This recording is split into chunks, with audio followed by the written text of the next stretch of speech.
Electromagnetic spectrum में तो light है पहली चीज, लाइट की अपनी रेंज होगी।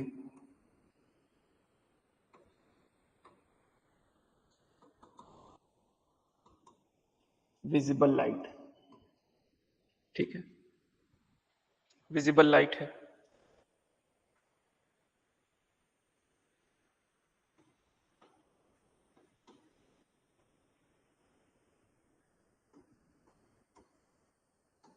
विबग्योर है, violet, indigo, blue, green, yellow, orange और रेड।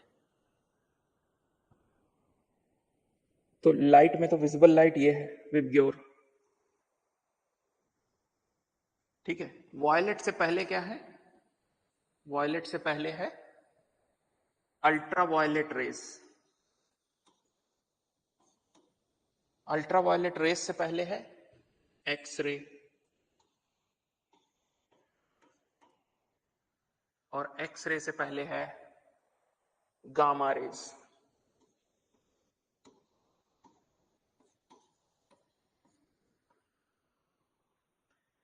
रेड के बाद है इंफ्रारेड,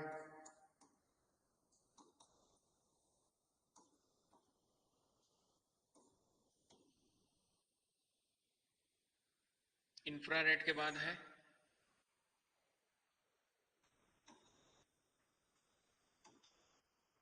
माइक्रोवेव, और माइक्रोवेव के बाद है रेडियो वेव, ठीक है। देखिए इस डायरेक्शन में जब आप गामा रेस से रेडियो वेव की तरफ बढ़ रहे हैं, इस डायरेक्शन में फ्रीक्वेंसी वेवलेंथ इंक्रीज कर रही है। मतलब रेडियो वेव की वेवलेंथ सबसे ज्यादा और गामा रेस की सबसे कम। और अभी मैंने आपको बताया कि अगर वेवलेंथ इंक्रीज करेगी तो फ्रीक्वेंसी डिक्रीज करेगी, इनवर्सली प्रोपोर्शनल है दोनों एक दूसरे के। और अगर फ्रीक्वेंसी जिसकी कम होगी उसी की एनर्जी भी कम होगी, तो एनर्जी भी डिक्रीज कर रही है। तो सबसे ज्यादा एनर्जी किसके पास? गामा रे के पास। और सबसे कम एनर्जी किसके पास? रेडियो वेव के पास। तो मतलब हम कह सकते हैं कि ये सारे क्या हैं? लो एनर्जी रेडिएशन।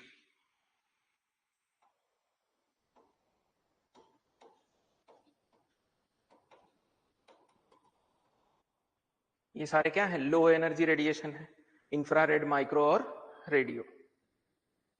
और यही वेव नेचर ऑफ लाइट को रिप्रेजेंट करते हैं।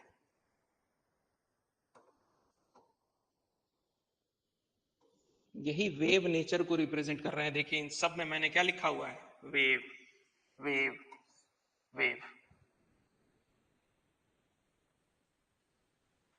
और जो इधर वाले हैं गामा रे, एक्स रे और अल्ट्रा वायलेट, ये सब क्या है? हाई एनर्जी रेडिएशन है।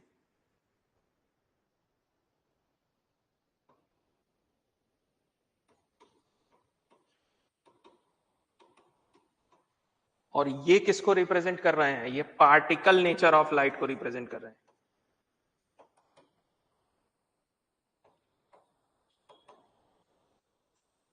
फोटोन वाला, ठीक है।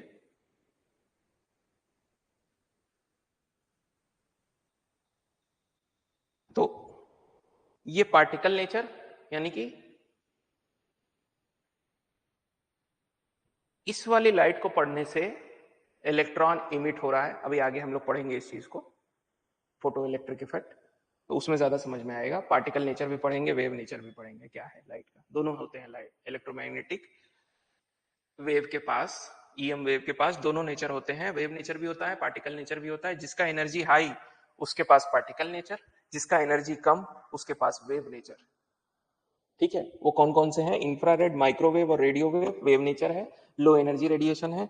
Gamma rays, X-ray, ultraviolet rays high energy radiation है और इनके पास पार्टिकल नेचर है। इनमें से ये दोनों गामा और एक्सरे आयोनाइजिंग रेडिएशन है।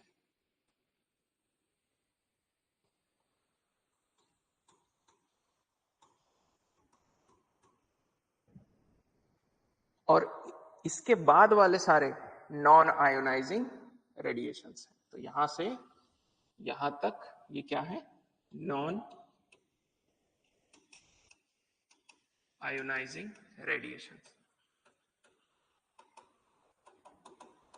आयोनाइजेशन का मतलब होता है चार्ज आयंस में कन्वर्ट होना, ठीक है। आगे हम समझेंगे इन चीजों को। तो ये है इलेक्ट्रोमैग्नेटिक स्पेक्ट्रम।